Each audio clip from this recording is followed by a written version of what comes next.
I want to get into some mental health.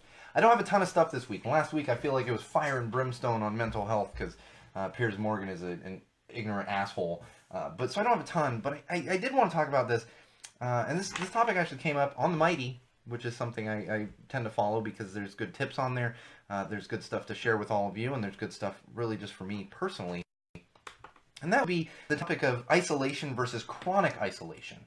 Now, if you've ever been into to a psychologist or a counselor of any kind, many times they'll tell you, don't be alone. Don't be alone. Lean on your friends, lean on your family, and everything else. Well, we've reached a point, as people have really delved into their own mental health and their own mental illness, that we realize that isn't necessarily always the truth. That would be the difference between isolation and chronic isolation. The bottom line is, don't feel bad if you need to be alone. Don't feel bad. I do it quite often.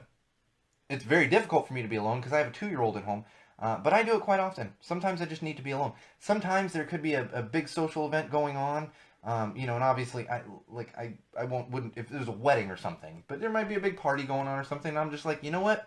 I don't have it in me today. I need to just work on myself and recharge. I think that is the important thing to keep in mind when it comes to isolation and just being alone. It would be the recharge portion of it. You know what I mean? Because sometimes you need to recharge. You need to recharge your batteries. I talked about this in the holiday episode when we were talking about, don't feel bad if you just need to walk outside from a party and giving tips to other people that deal with people that have mental health problems, mental illness. Don't feel offended if they do that. And that's just the bottom line. Sometimes you just need to remove yourself. You just need to be alone. Like I said, I do it all the time. Now, all the time being a relative term. Do I do it every day? No.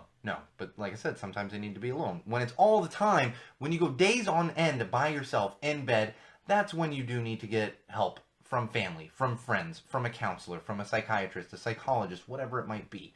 Because that's when it can become debilitating. But if you need to spend an evening at home, do it. Do it. Recharge. Be alone. And then get back out there. That's what I do. Maybe, depending what you're into, maybe you have a hobby that you're into. For me, it's music. Music is one of the main things. Or I find a book. And just quiet time in general. There's always I got a 2-year-old at home. I live in Highland Park, California, which is a very, very popular part of Los Angeles. Very close to downtown. It's always madness here. There's stuff going on all the time. Sometimes I just need a little quiet time. A little quiet time. And that's okay. That's okay. And I will say, it also helps to have a partner that is understanding of that. Whether it's your partner, or just a friend, that knows you personally, but also knows that you might need those minutes, that time alone, but will also keep you from having too much time alone. For me, my wife is fantastic at this. She's absolutely she knows when I just need some alone time. She knows when I need some interaction, and sometimes she knows it before even I do. And she's very supportive of that. Sometimes when I've had a rough day, and she's had a rough day at the office as well, she'll come home and be like, just go listen to your music, hang out for a little while. And I'll go outside away from anything, any distraction, and I'll listen to music for a while. And that helps me recharge. That's what I do before I come sit in this studio. I go in here, I prep, I get all fired up, I check out some stuff here, then I go outside and I spend about 5-10 minutes listening to music. And that's how I get centered to come in here and talk to a wall for an hour. So it's okay to do that.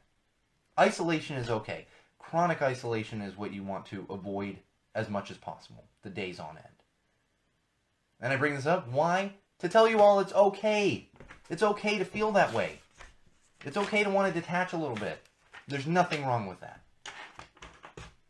And most importantly, find someone that can be your champion, for lack of a better word. That can kind of look out for you a little more than just yourself looking out for you. Whether it's a family member, a partner, whatever it is, friend. Make sure you have that person.